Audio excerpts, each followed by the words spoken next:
what is the strategy in the short term now? Is there hope for dialogue, and if so, who is going to lead this effort? Is it going to be Iran? Is it going to be the United States? Donald Trump says he's available.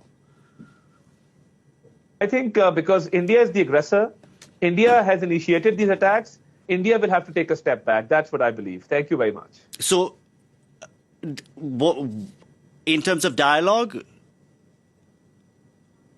let's see how the situation unfolds in the future.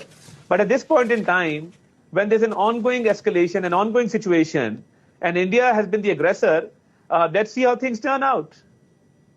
So we can continue to see a response, a military response from Pakistan. That's what you're telling us.